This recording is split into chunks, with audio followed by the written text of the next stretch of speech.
Hello and many thanks for joining us on the news on NTA International, reaching you live from Abuja. I am Obiageli Ugoke. And on the news,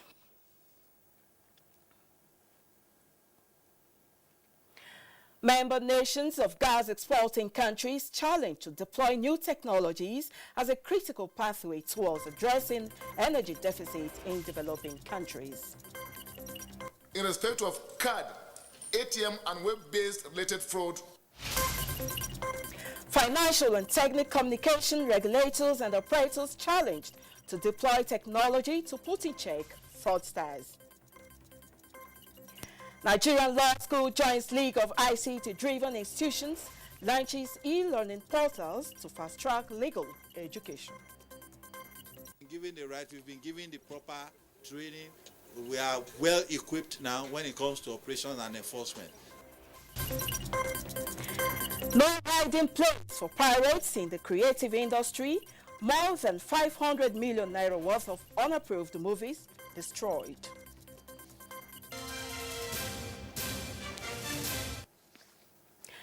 And now the details. Member nations of gas exporting countries have been tasked to develop and deploy new technologies as a critical pathway towards addressing the energy deficit in developing countries, as well as preserving the environmental for the present and future generations. President Muhammadu Buhari threw the challenge while addressing heads of state and government at the 5th summit of the Gas Exporting Countries Forum in Malabo, Equatorial Guinea. State House correspondent Adamu Sambo has the details.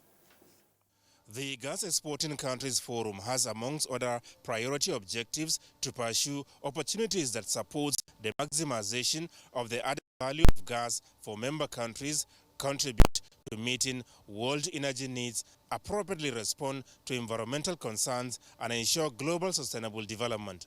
The Malabo Summit was convened to chart the best way forward towards satisfying the increasing energy needs, prominently positioning natural gas in global energy mix and ensuring the ever so crucial energy security. Addressing participants, President Muhammadu Buhari said with global energy supply transitioning from hydrocarbons to renewables, the summit couldn't have been more appropriate and timely. Here in Africa, we have nearly 600 million people without access to modern energy.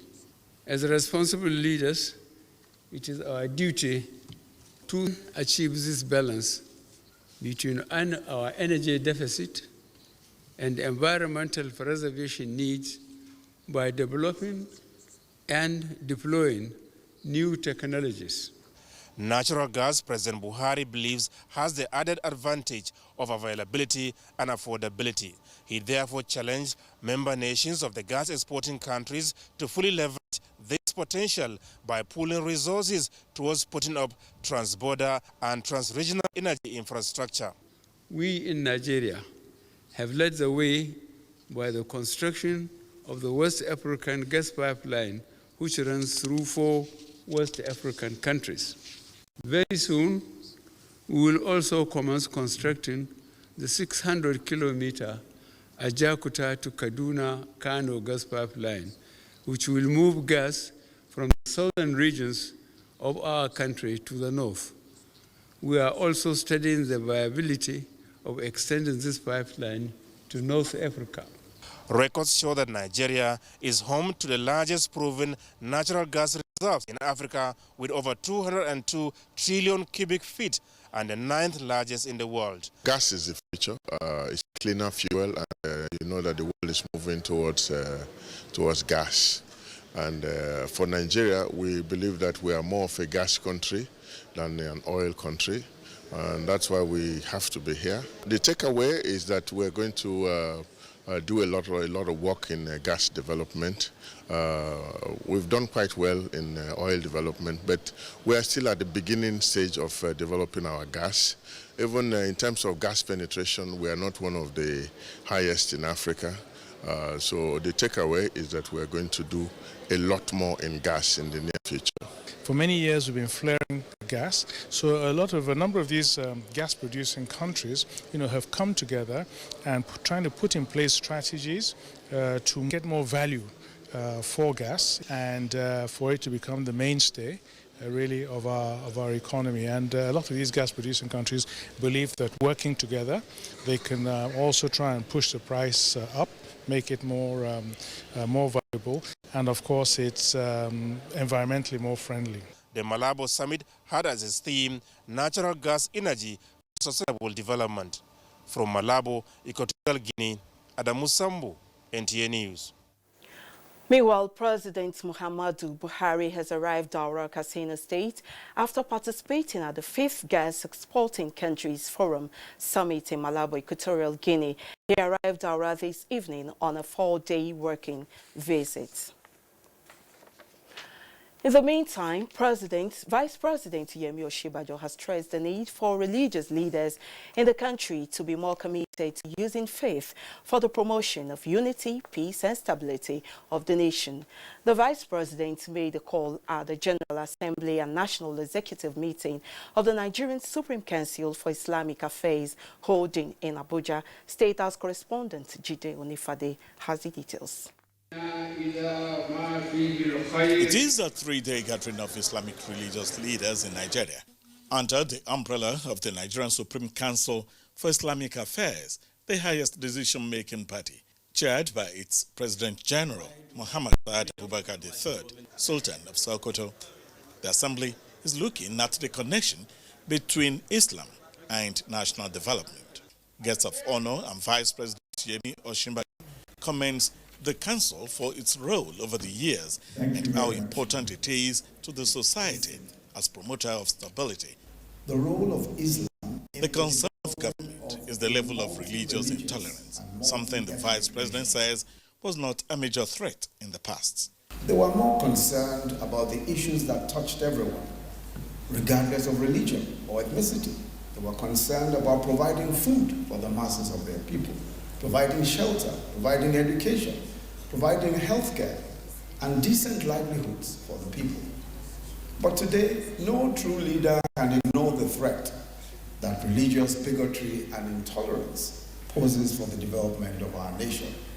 That is just the way it is.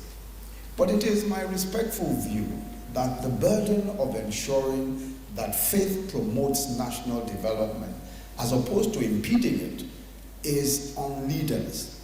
The burden is on leaders. Words and actions of leaders, as the Vice President notes, may make a great difference between peace and tragedy. The holy books draw attention to the diversities that are present in our nation. And Vice President Yemi Osinbajo says the books make it clear that the diversities are sources of strength, knowledge, and unity.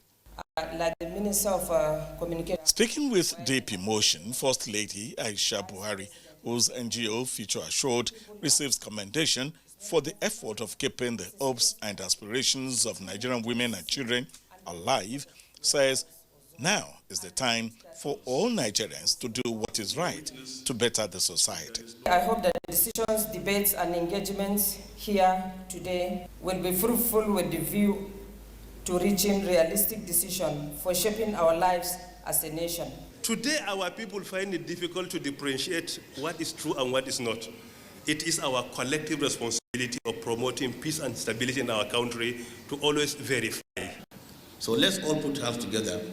Put aside political differences. Elections are over. Come together and support the governments in place and see how you can contribute to the development of your community.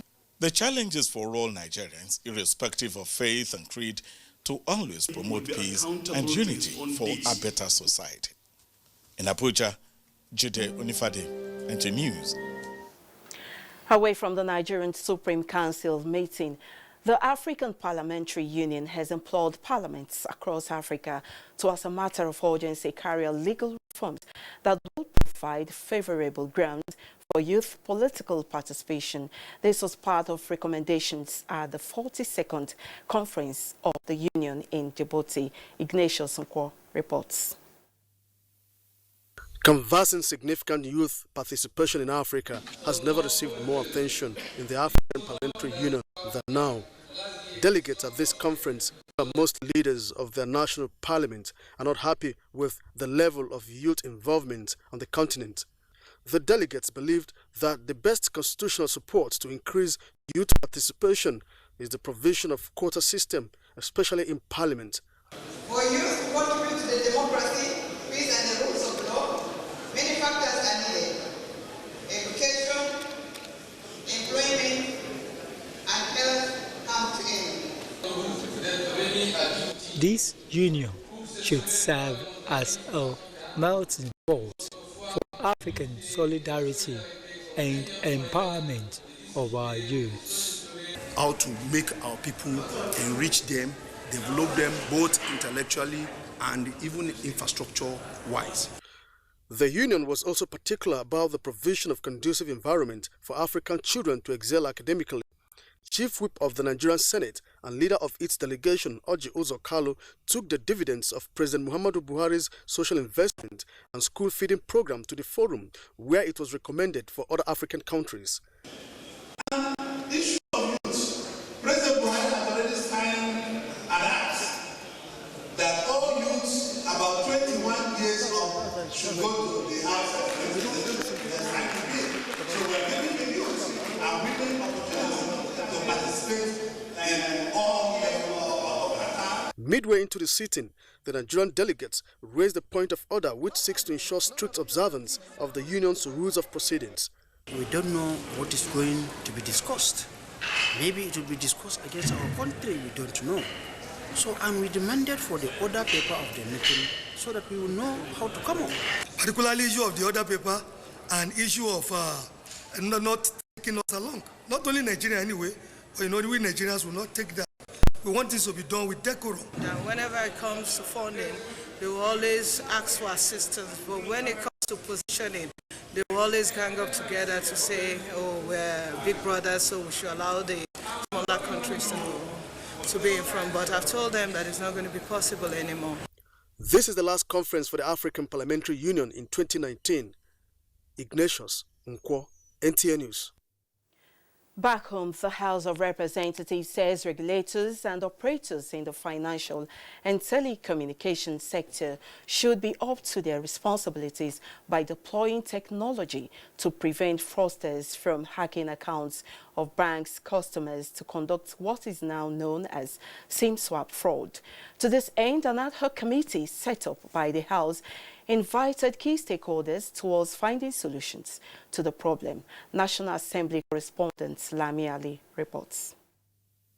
They stepped about these developments in which, within the space of some seconds, fraudsters in connivance with some workers in commercial banks disable registered SIMs of customers to conduct transactions or withdraw their life savings, prompted the House of Representatives to invite regulators and operators in the telecom and financial sector to arrest this situation. In respect of card, ATM and web-based related fraud, which accounted for about 6.5 billion in actual losses.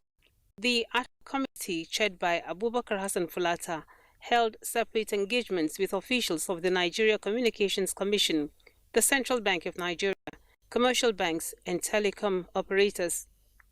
The committee stressed that Parliament would not fold its arms and allow inefficiency erode customer confidence in view of the implications to the economy. In another development, the ad hoc committee set up to investigate the appointment of a three-man interim management committee for the Niger Delta Development Commission has interfaced with the Minister of Niger Delta Affairs, Godswill Akpabio, to establish the legality or otherwise of the said appointment. Our objective is to ensure that the Commission is properly positioned to carry out its mandate effectively and meet the obligations it owes to the Niger Delta and the entire Nigerian nation. It may be recalled that both the federal government and National Assembly have raised questions over the activities of the NDDC in the past years. From the National Assembly, Lami Ali, NTN News. Turning on to judiciary matters, the Nigerian Law School Abuja has joined the League of ICT-driven institutions with the launch of 3 e-learning portals to fast-track legal education in the law schools across the country, in line with the global legal Practice Judiciary correspondent Vera Chinoba reports that the lunch was preceded by a lecture on legal education in the 21st century in Abuja. The legal education in Nigeria is witnessing a major turnaround with the launch of a multi-dimensional e-learning portal by the class of '89. The idea is for students to continuously engage with lecturers, mentors, and legal experts. The 21st century legal education is driven by the ICT, which has altered the methodology in teaching and practice of law. The efforts by the Nigerian Law School to key into global learning and teaching of law, driven by the ICT, received a boost when the class of '89 launched 3 portals: e-learning, mentoring, and CLA platforms for the benefit of students. Access to a variety of wisdom and knowledge from all the lawyers who will contribute to the platform. With this e-portal now, students can, from the comfort of their homes, key into information, critical legal information that can help to broaden their outlook. Chairman, Council of Legal Education described it as the beginning of revolution in the law school. So I'm very, very happy that the class of '89 has come through the computer side from e-education in assisting Nigerian Law School. Director General, Nigerian Law School, said the school is battling with challenges. Of this 1.4 billion, 1.3 billion is salaries. Running costs only 300 million naira for all the 6 campuses. Professor Ezenwa Ngwakwe, who delivered the lecture on the legal education in the 21st century, said students must be trained in line with global practice. These are all the things that the revolution that has come into legal training. You're watching the news on NTA International, reaching you live from Abuja. More reports after this time out. Please stay with us.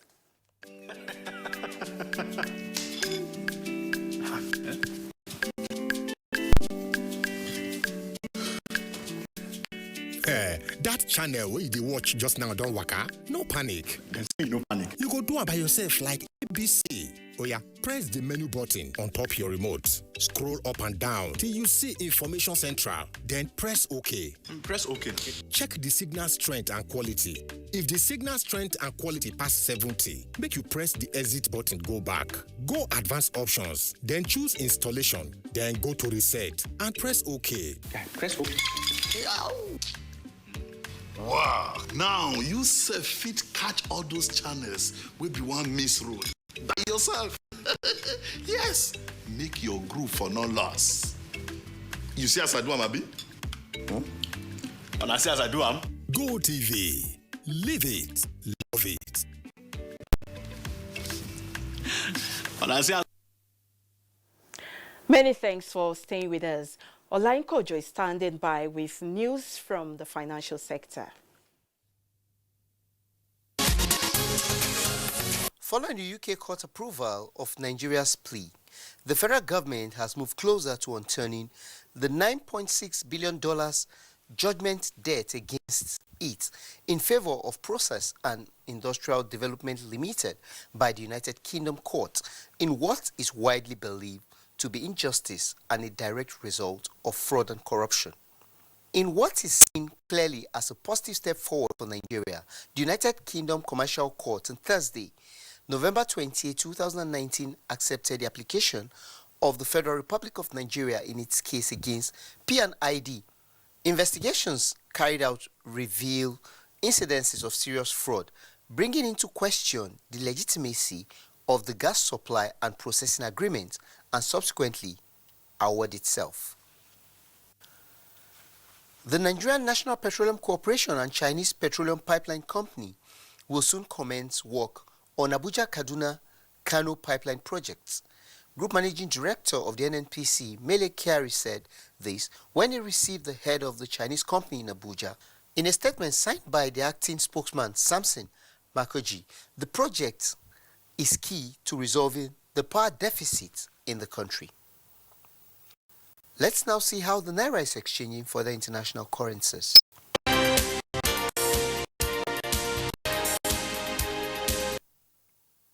Olainka Ojo for Business News. Away from business news, there is no hiding place for pirates, especially in the creative industry. Minister of Information and Culture, Lai Mohammed, read the Riot Act in a message at the public destruction of unapproved movies and video works in Abuja. Adebola Brooklyn Sunday has the details. Filmmakers and actors go through rigorous training and commit a huge capital in order to come up with creative works. However, investigation shows that in few minutes, such works are pirated, making them to lose investments running in the billions. Director of Entertainment and Creative Services represented the Minister of Information and Culture, Lai Mohammed, in touching the seized items. To make sure that creators of works get their rightful compensation. And this leads to a multiplier effect that it creates employment. In fact, we are the second largest producers of film in the world now. For Assistant Inspector General of Police in charge of training and development, David Folawiyo, pirates have given the board the imperative of having the teeth to bite. The IG has also promised to give them constabulary formations since they enjoy national spread. These uncensored and provocating CDs worth about 500 million naira were confiscated by members of the operations and enforcement units of the board. This is citing an example and giving them serious warning and letting the public understand that the stealing of intellectual property rights, especially when it has to come with film and video works, is not allowed. About 150 staff of the Video and Censors Board have been trained as supernumerary officers by the Nigerian police for enforcement and tactical approach to field operations. Adebola Brooklyn Sunday, NTA News. Many thanks, Adebola. Let's join Uche Ugochukwu for news from other parts of the globe. A South African court has rejected an appeal by former President Jacob Zuma that sought to prevent his prosecution on corruption charges over a $2 billion arms deal. The ruling paves way for Zuma's long-awaited trial to start in February 2020. Zuma, in office from 2009 to 2018, had previously applied for a permanent stay of prosecution on 18 charges, which the High Court dismissed in mid-October, but Zuma applied against it. From Sudan, Prime Minister Abdallah Hamdok has tweeted his reaction to the abolition of the controversial public order law that severely curtailed women's rights in the country. Activists say that under the oppressive regulation based on particularly harsh interpretation of Sharia, in which women were arrested for attending private parties or wearing trousers. Rights activists say thousands of women were arrested and flogged for indecency every year, and laws were applied arbitrarily. And the Taliban said on Friday they were ready to restart peace talks with the United States, a day after President Donald Trump made a surprise visit to U.S. troops in Afghanistan and said he believed the radical group would agree to a ceasefire. Trump's Thanksgiving Day visit was his first to Afghanistan since becoming president and came a week after a prisoner swap between Washington and Kabul that has raised hopes for a long, elusive peace deal to end the 18-year-long war. Uche Ugochukwu, NTA News. And on sports, Ministerial Committee on Tokyo 2020 Olympics inaugurated in Abuja. Kene Imabodike has more on sports updates.